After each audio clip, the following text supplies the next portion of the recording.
Hi. Hi. So நாங்கள் லைவ்ல வந்து சொன்ன மாதிரியே தான் பிரவீன் காந்தி வந்து இன்னைக்கு இல்லை, இந்த வாரம் எலிமினேட் ஆகுறாரு. ஆல்ரெடி வந்து நந்தினி வந்து வெளியில் போயிட்டாங்க. அவங்களோட இன்டர்வியூ அடுத்து வரும்னு எதிர்பார்க்கலாம். அவங்க வந்து நல்ல மைண்ட் செட்டில் இருந்தால் கொடுப்பாங்கன்னு நினைக்கிறேன். பட் அவங்க ஒரு பிக் பாஸ் நந்தினின்ற அட்ரஸ்க்காக தான் வந்தேன்னு சொன்னாங்க. ஸோ இந்த மாதிரி ஏதாவது ஒரு இன்டர்வியூ கொடுக்கும்போது அந்த பேர் இன்னும் கொஞ்சம் நல்லா வரும். ஸோ அதுக்கு வந்து நம்ம வெயிட் பண்ணி பார்க்கலாம். அடுத்ததாக வந்து 3 ப்ரோமோஸ் வந்து இன்னைக்கு ரிலீஸ் ஆயிருக்கு. முதல் ப்ரோமோல ஆதிரையை வச்சு செய்கிறாரு, 2வது ப்ரோமோல கமருதீனை வச்சு செய்கிறாரு, 3வது ப்ரோமோல பார்வதியை வச்சு செய்கிறாரு. ஸோ முதல் ப்ரோமோலேருந்து வருவோம். ஆதிரைக்கு வந்து ஒரு ஷார்ட் கொடுத்தது. ஆக்சுவலாக நம்ம வந்து பார்த்தோன்னா கமல்ஹாசன் சார் வந்து எனக்கு நீங்கள் மரியாதை கொடுக்கணும்னு அவசியம் இல்லை அப்படிலாம் சொன்னாலும் நம்மளுக்குலாம் ஒரு மாதிரி இருக்கும். ஒரு கண்டஸ்டன்ட் வந்து அவருக்கு மரியாதை கொடுக்கல அப்படின்னா ரொம்ப இதாக இருக்கும். அந்த மாதிரி இந்த பிக் பாஸ்ல நிறைய பேர் பண்ணியிருக்காங்க. ஜோவிகா அந்த மரியாதை கொடுத்து நிற்கல மாட்டாங்க, அவங்க அம்மா வனிதா அந்த மாதிரி பண்ண மாட்டாங்க, அதே மாதிரி வந்து அவங்க பண்ண மாட்டாங்க, மாயா கூட சம்டைம்ஸ் வந்து எழுந்து நிற்கல மாட்டாங்க. ஸோ இந்த மாதிரி நிறைய பேர் இருந்திருக்காங்க. விஜய் சேதுபதி சார் நல்லா நக்கல் பண்ணுவாங்க. விஜய் சேதுபதி சார் வந்து இதான் ஃபர்ஸ்ட் டைம் வந்து இது நடக்குதுன்னு நான் நினைக்கிறேன். பட் ஸ்டில் அவர் வந்து இதை வந்து நிறைய பேர் வந்து எழுந்து நிற்க மாட்டாங்கன்றது ஒரு பெரிய இஷ்யூவா அப்படின்னு கேட்டிங்கன்னா, அந்த இஷ்யூவை விட ஆதிரை நேத்து வந்து பிக் பாஸை வந்து பேசினதுக்கு கண்டிப்பா விஜய் சேதுபதிக்கு ஒரு கடுப்பு இருக்கதான் செய்யும். அதை அவர் கேட்கதான் செய்வார். அவங்க பிக் பாஸை கேள்வி கேட்டதுக்கு கரெக்டாகவே இருந்தாலும் அந்த ரூலை அவங்க பிரேக் பண்ணிட்டாங்க. ரூலை பிரேக் பண்ணிட்டு நீங்க என்ன பேசுனீங்கனாலும் அது எடுபடாது. அதை பண்ணிக்கிட்டே நீங்க ஒரு விஷயத்த வந்து ஒருத்தர் கேள்வி கேட்கலாம், நான் ஒழுங்கா இருக்கேன் நீ ஒழுங்கா அப்படின்னு. கொஸ்டின் இப்படி திரும்பும்போது நமக்கு தான் பேர் கேட்டு போகும். ஸோ அதனால அந்த ஒரு இது இருக்கு. அதுக்கு முன்னாடி அவங்க வந்து திவாகரை வந்து நாமினேட் பண்ணும்போது சொன்ன ரீசன்ஸ்லாம் சூப்பராக இருந்துச்சு.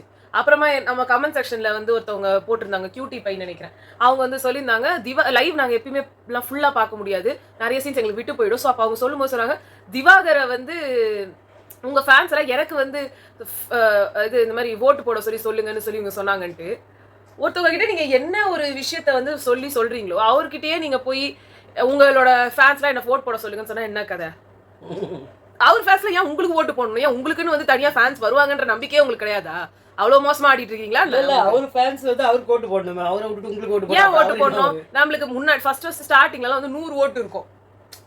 ஆமா, ஓட்டு இதெல்லாம் ஒரு ஓட்டு தான். ஆமா, அப்புறம் எப்படி ஓட்டு போடுவாங்க? சோ அது ஒண்ணு. அடுத்தது வந்து என்னதுன்னா அடுத்து இந்த மாதிரி கேட்கறத மாதிரி ஒரு கேவலமான விஷயம் வேற எதுவுமே கிடையாது. அதை நம்ம பார்க்கல, நிறைய பேர் சொல்லி தான் கேள்விப்பட்டிருக்கோம். அப்படி அவங்க பண்ணியிருந்தாங்கன்னா அதை விட கேவலமான ஒரு விஷயம் எதுவுமே கிடையாது. உனக்கு ஸ்டஃபே இல்லாம ஒருத்தனை போய் பேசுறதுக்கு உனக்கு என்ன தகுதி இருக்கு? திருப்பி அவங்காலே விடுறதுக்கு நீ பேசியே இருக்க வேணாமே. அப்ப உனக்கு எல்லாம் என்ன நினைப்பனா, இவரே திவாகர் சுபர் இதுல போடுவாங்க அதுல போட மாட்டாங்க, அந்த மாதிரி மைண்ட் செட் போடுது. இல்ல நீங்க பார்வதியை போய் வந்து சொல்றீங்க இந்த மாதிரி அவங்க இருக்காங்க, பார்வதின்றவங்களே இந்த மாதிரி இரிட்டேட்டிங் கேரக்டர், ஒருத்த தோத்துட்டு அப்படி உட்காந்து புலம்புற பர்சன். அதேதான் நீங்களும். ஒரு கேம்ல தோத்துட்டீங்கன்னா என்னங்க கேம் என்ன பண்ண போறோம்? அந்த கேமே நீங்க உருப்படியா ஆடல. இல்ல அத நீங்க உருப்படியாவே அங்க வந்து அந்த மாஸ்க் சூஸ் பண்ணீங்கன்னா சூப்பர் டிசிஷன். எல்லாரும் சேர்ந்து உங்களுக்கு வந்துட்டு அநீதி இழைச்சிருக்காங்கன்னு நினைக்கிறீங்க, அதுவும் கரெக்ட் தான். இந்த மாஸ்க் சூஸ் பண்ண வெளியில இருக்கவங்க பேசணும், அந்த பொண்ணு சூப்பரா தேர்ந்தெடுத்துச்சு, இந்த பரதேசிங்க தான் யாரும் வந்து அதை ஓட்டு போடல, இவங்க எல்லாம் வந்து ரொம்ப இவங்க எல்லாம் ஒருதலை பட்சமா இருக்காங்கன்றத வெளியில இருக்கவங்க பேசணும். மத்தவங்க பேசணும், நீங்க பேசக்கூடாது. நீங்க அதை ரெஜிஸ்டர் பண்ணீங்களா ஒரே ஒரு வாட்டி, அதோட விட்டுறணும். யாரப்பா திருப்பினால வச்சாலே இதுதான் வந்து இருந்துச்சு. கொஞ்ச நாள் ஃபர்ஸ்ட் திவாகர் அப்படி பேசிட்டு இருந்தாரு, அடுத்து வந்து பார்வதி பேசிட்டு இருந்தாங்க, அடுத்து நீங்க கேமரா திருப்பினாலே வந்து உள்ள ஹால்ல பேச வேண்டியது, கிச்சன்ல பேச வேண்டியது, பாத்ரூம்ல பேச வேண்டியது, கார்டன் ஏரியால பேச வேண்டியது. புலமினே இருந்தா என்ன ஆகுறது? நாங்களாமும் வந்து உட்காந்து இந்த இதை எவ்வளவு நேரம் தான் பாக்குறது? ஜெயிச்சவருக்கு உண்டான ஒரு மரியாதையும் அங்க கிடைக்கும். அது பார்வதியெல்லாம் நடந்துகிட்டதெல்லாம் கேவலமா இருந்துச்சு. என்ன நினைச்சிட்டு அந்த தலைக்கு உண்டான மரியாதை அங்க இல்ல. ரெண்டாவதா வந்து ப்ரோமோல வந்து கமருதீன் வந்து அவங்க கேட்டாங்க. கமருதீன் வந்து கேட்டது எனக்கு ரொம்ப சாட்டிஸ்ஃபை. கமருதீனுக்கு வந்து வந்த நாள்ல இருந்து யாராவது போய் இழுக்கலாமா சண்டை? நீ வையா இல்ல, ஆனா அவரால தனியா தான் ஃபைட் போட முடியாது. வேற யாரா ஃபைட் போட்டா நடந்துருந்தா எகிரி போத்தேன் மண்டபல டங்கு நெஸ்ட் போய்டும். வேற ஒருத்தவங்க ஃபைட்ல மூக்க நுழைக்கிறதுக்கு தான் அவருக்கு தெரியும். பிரவீன் ராஜுக்கும் திவாகருக்கும் அந்த டாக்டர்னு சொல்றத வச்சு பிரச்சனை நடந்துட்டு இருந்தா தேவையில்லாம இவர் நடுல போனாரு. ஏய் யோ ஏய் என்ன எதுக்கு இவ்ளோ சவுண்ட் தெரியல. அவர் இவ்ளோ ஆட்டிடியூட் காட்டுற அளவுக்கு அங்க என்ன நடந்து போச்சு? ரெண்டாவது அவங்க 2 பேர் பேசிக்க வேண்டிய விஷயத்தை நீங்க தலையிடுறீங்க. அதுல உங்களுக்கு ஏதாவது கருத்து இருக்கா சொல்லுங்க. இல்ல இப்ப எல்லாரும் சபரி வந்து பெஸ்ட், நீங்க பெஸ்ட் இல்லன்னு சொல்றது உண்மைதான். பட் அது உங்களுக்கு குத்ததான் செய்யும். ஏன்னா நீங்க வெளில இருக்கிறதே கிடையாது. நீ அதுக்காக அவர்கிட்ட போய் நீ ஓவர் டூ பண்ற, நீ வந்து ஸ்கோர் பண்ண பாக்குற, எனக்கு பேர் கெட்டு போச்சு. அப்புறமா அவரு கூட ஒரு ஃபைட் தேவையே இல்லாம, அப்புறமா இங்க பிரவீன் ராஜ், ஆதிரை, கனி இவங்க எல்லாம் சும்மா உட்காந்து ஒரு ஃபேக்கா ஒரு ஃபைட் போட்டுருந்தாங்கன்னா அதுக்கும் மூக்க நுழைச்சிக்க வேண்டியது. ஏன்னா ஆதிரை நீங்க வேலை பண்ணலன்னு சொல்லிட்டாங்கல்ல. ஏன் நந்தினியும் தான் சொன்னாங்க கேர்லெஸ்ஸா இருக்கீங்க, சுத்தமா கான்சென்ட்ரேஷனே இல்ல. நந்தினி கிட்ட போல, பார்வதி நந்தினி இவங்க கிட்ட எல்லாம் அவர் போக மாட்டாரு. கனி இவங்க எல்லாம் சொன்னாங்கன்னா கம்முன்னு இருப்பாரு. அவருக்கு டார்கெட்டே யாருன்னா இந்த பக்கம் பார்த்தோன்னா ஆதிரியா இருக்கு, அந்த பக்கம் திவாகரா இருக்கு. ரொம்ப கேவலமான ஒரு இது. அது வந்து ப்ரோமோல நல்லா இருக்கு, பட் எபிசோட்ல எவ்வளவு வந்து புஸ்குன்னு போயிடுமோன்றது தெரியல.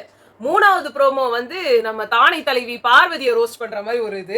அதுவும் எவ்வளவுக்கு எவ்வளவு நல்லா பண்ண போறாங்கன்னு தெரியல. ஏன்னா அவங்க எல்லாரும் சொல்றது கரெக்ட்.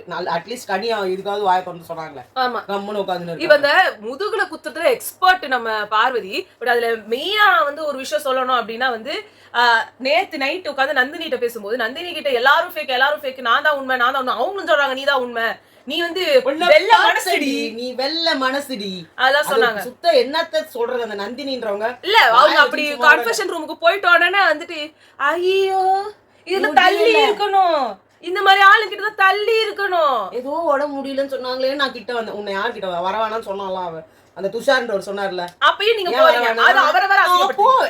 போ நீ யார் என்ன கேக்குறீங்க, நான் போவேன். அதாவது எல்லா இடத்துலயும் கல்யாண வீடா இருந்தா நீங்க தான் பொண்ணா இருக்கணும், சாவு வீடா இருந்தா நீங்க தான் பொணமா இருக்கணும்.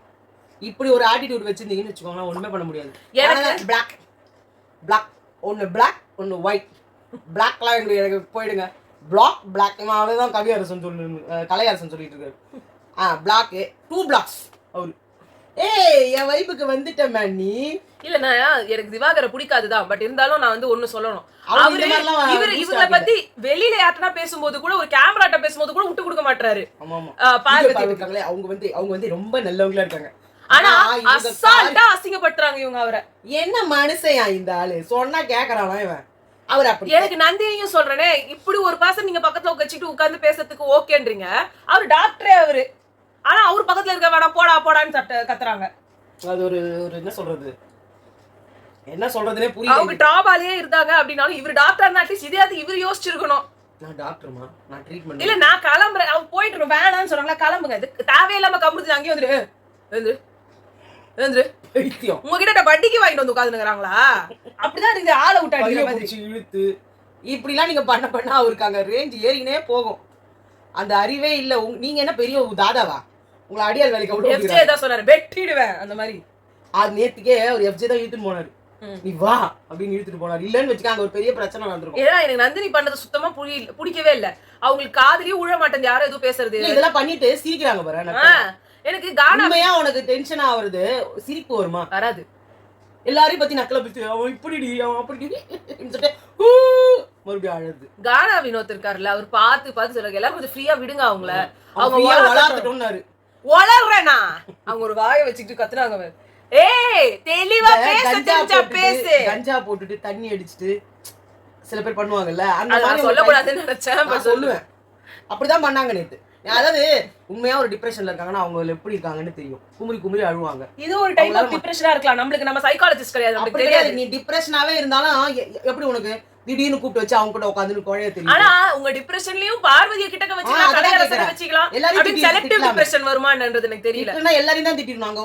அந்த ரம்யா ஒண்ணுமே கேட்கல. சேஃப் ஸ்பேஸ் கூட கிடையாது. ரம்யா ஒண்ணுமே சொல்லல. உடனே அவங்கள பிடிச்சு கத்துனாங்க. ஆனா ரம்யா விட்டோனே அவங்க அடங்கிட்டாங்க. ரம்யா தான் என்ன தெரியுது, இது ஒண்ணு டிப்ரெஷனோ எல்லாம் கிடையாது. இவங்க வந்து ஏதோ ஒண்ணு தேடி வந்திருக்காங்க. பரவாயில்ல, தப்பு இல்ல.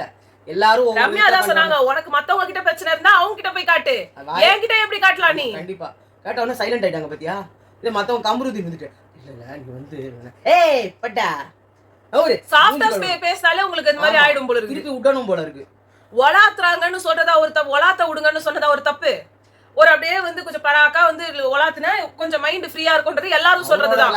டைப் ஆஃப் லாங்குவேஜ் கோலோ எல்லாரும் இதுதான் சொல்லுவாங்க. அவங்க வந்து ஹைஃபை இல்ல, ஒரு இங்கிலீஷ்ல. நந்தினி என்னன்றா அப்புறம் ஒரு உளுந்து வடைக்கு போய் ஏங்குவாங்க. எப்படி ஒரு வடை இல்ல இவங்க எத்தனை பேரோட சான்ஸ் அடிச்சுட்டு வந்து உட்கார்ந்து இருக்காங்க. அதுதான் ரொம்ப கஷ்டமான விஷயம். இதை எவ்வளவு பேரு தவம் கிடக்குறான். அசால்ட்டா தூக்கி அடிச்சுட்டு போயினே இருக்கிறீங்க. உங்களுக்கு எதுக்கு இந்த வாய்ப்பு? நந்தினினா யாருன்னு தெரியும். நந்தினினா யாருன்னு தெரியும்னா நந்தினியா ஒரு பைத்தியம் அவங்க வந்து கத்திட்டு போச்சு, இப்படிதான் சொல்லுவாங்க யாரா இருந்தாலும். இல்லங்க நீங்க வந்து சைலண்டா இருந்துட்டு கூட இந்த வாரம் போயிருக்கலாம். பிக் பாஸ் என்னால முடியல, எனக்கு ரொம்ப இரிட்டேஷனா இருக்கு இந்த இடத்துல இருக்கிறதுக்கு. எனக்கு செட் நீங்க உள்ளன்றது இது வரைக்கும் 8 சீசன் நடந்துருச்சு. அந்த 8 சீசனையுமே நான் பார்க்காம உள்ள வருவேன், நான் என்ன வேணா பேசுவேன், என்ன வேணா பண்ணுவேன், எல்லாரும் என்ன ஏத்துக்கணும் அப்படின்னா காலையில இருந்தே என்ன சொல்லிட்டு இருக்காங்க தெரியுமா? நான் இந்நேரம் ஒரு 3 இளநீ குடிச்சிருக்கேன். எனக்கு இந்த மாதிரி டாய்லெட் போறதுக்கு இந்த மாதிரி நிக்கிறது பிடிக்கல, அதே மாதிரி திவாகர் தான் குளிக்கிறதுக்கு சொல்லுங்க. நிக்கிறதுக்கு பிடிக்கல. திவாகர் இவங்க தான் கம்ப்ளைண்ட் பண்ணிட்டே இருக்காங்க. எனக்கு ஈவினிங் ஆனா 2 முட்டை பப்ஸ் சாப்பிடணும். எனக்கு முட்டை பப்ஸ் என்ன கொடுக்குறேன்னு கேட்டாரு, யாரு அந்த முட்டை பப்ஸ் குடுக்குறாங்க அந்த லேடி? நீ வேற சும்மா இருப்பா, அவரு சொன்னதே நீங்க தானே. எனக்கு வந்து ஜூஸ் கொடுப்பாங்க. 1 மணி நேரம் தான் ஷூட்டிங் நடக்கும். அப்புறமா நான் எப்படி வேணுமா இருக்கலாம்னு சொன்னாங்களே அப்படின்றாரு. இவர் நிஜமா சொல்றாரா இதுவும் இல்லைன்னா விட்டுனுறாரா? இதெல்லாம் விஜய் கேட்பாரா? தெரியலையே. முட்டை பப்ஸ் நான் எடுத்துன்னு வந்துக்கிறேன் திவாகர், நீங்க வேணா வெளில வந்துடுறீங்களா? முட்டை பப்ஸ் டீ பாடுங்க. அப்புறமா என்ன கேட்டீங்க நீங்க? என்ன கேட்டீங்க? நீ நான் ஒண்ணு காந்தி பிறந்த மண்ணு டீ கடையில நின்னு தின்னு பாரு பண்ணேன்ற வெளில ஓடியாங்க. இங்க பாருங்க முட்டை பப்ஸ், 2 முட்டை பப்ஸ் கேட்டீங்களா? 3 முட்டை பப்ஸ் இருக்குது. இங்க பாருங்க இந்த ஜார் ஃபுல்லா டீ இருக்குது. நம்ம வெளில வாங்க குச்சிக்கினே பேசலாம் அப்படின்னு சொல்லணும். இல்ல எனக்கு இது ரொம்ப கடுப்பா ஃபீல் ஆச்சு. அண்ட் இதெல்லாம் கொஞ்சம் ரெக்டிஃபை பண்ணி இந்த ஷோ கொஞ்சம் கொண்டு போனா கொஞ்சம் பாக்குற மாதிரி நல்லாவது இருக்கும். இல்லைன்னா ரொம்ப மோசமா போயிடும். இல்ல கலையரசன்லாம் ஒரு ஆளுன்னு இவங்க உட்காந்து பேசிக்கிறாங்க. அவ ஒரு மாதிரி கொஞ்சம் அவளை கூட கட் பண்ணிடலான்னு நினைச்சேன்டா, அவ மோசமான பொண்ணுன்னு. இப்ப பார்த்தா என்ன, ஆனா என்கிட்ட டிஸ்டன்ஸ் வச்சுக்கணும். அப்புறம் என்ன சொல்றீங்க தெரியுமா? என்கிட்ட ஹாப்பி இருக்கு, உன்கிட்ட என்னமோ 2 இருக்குதுன்னாங்க, 2 நாய்க்குட்டி போல இருக்குது. அது வந்துச்சுன்னா நான் யாருக்கும் பொதுவா அட்ரஸ்லாம் கொடுக்க மாட்டேன். நீங்க எங்க வீட்டுக்கு வா, எங்க வீட்டுல நேத்து நைட்லாம் உட்காந்து பார்த்து எனக்கு இப்ப ஆக்சுவலா தூக்கமா வருது. நேத்து நைட் எல்லாம் முழிச்சு இதை பார்த்துட்டு இருந்தோம், முடியல. கத்துறது வேற தலைவலி, மண்டையில டொம் பொம் பொம்முந்து. சக்தி கொடு. அவங்க கலையரசன் கண்ல மூடுடா சந்திரமுகியே தான். கலையரசன் கண்ல அவங்க சக்தியை பார்த்தாங்களோ இல்லையோ, எங்களுக்கு ஹைலி சக்தி கொஞ்சம் ஒரு பாட்டில் தேவைப்படுது. கலையரசன் நல்ல தண்ணி வச்சுட்டு போதையில இருக்கிற மாதிரி அவர் கண்ணுல சக்தி பார்த்தாங்களாம். என்ன பாத்தீங்களோ காரணம், தூக்கி வேற இடுப்புல வச்சுக்கீங்க. அந்த கன்றாவிலாம் பாத்தியா? பார்த்தேன் தூக்கி இடுப்புல வச்சு அதான் சொன்னேன். சுத்தம். நீங்க எடுத்துட்டு வந்த ட்ரெஸ்ல பாதிய கூட போட்டு வரதுக்கு உங்களுக்கு இல்லாம நீங்க கிளம்பிட்டீங்க. ஓகே, அது உங்களோட இஷ்டம். இதுல வர கெமி என்ன பார்த்து காப்பி.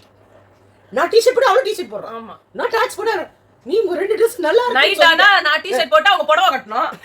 இல்ல கெமிக்கு நல்லா இருக்குன்னு சொல்லிட்டேன், அவ்வளவுதான். 2 Dress உடனே என்ன பார்த்து காப்பி அடிச்சிட்டான். டி-ஷர்ட்டும் இது ட்ராக்ஸ் பேண்ட்டும் போடுறது அவ்வளோ பெரிய உலகத்துல இல்லாத ஒரு விஷயமா? அங்க எல்லாருமே அதை தானங்க எடுத்துன்னு வந்திருப்பாங்க. என்னால முடியல. சோ இன்னைக்கு நைட் என்ன நடக்குதுன்றத வச்சு நம்ம பார்க்கலாம். ஓகே, நைட் இந்த ப்ரோமோவெல்லாம் நம்ப முடியாது. உடனே அடுத்த 1 நிமிஷம் சரி உக்காரு. அப்புறம் எனக்கு ஒரு 2 முட்டை பப்ஸ் வந்துச்சா? ஏங்க திவாகருக்கு வாங்கி கொடுப்பீங்க, எனக்கு கொடுக்க மாட்டீங்களா நீங்க?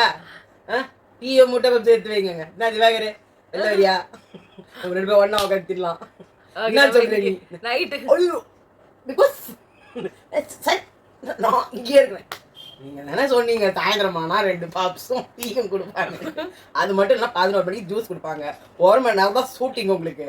நீங்க என்ன பண்றீங்க, வெளில வந்துட்டு ஷூட்டிங் முடியறது அங்க 1 hour ஷூட்டிங் முடிச்சுட்டு வெளில வந்துருங்க.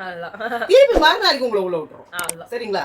நீங்க வாங்க அப்படின்னு சொல்லி கூப்பிடுங்க. சரி, நாங்க உங்களை இன்னைக்கு நைட்டு சந்திக்கிறோம் அடுத்த வீடியோல. சோ பாய்.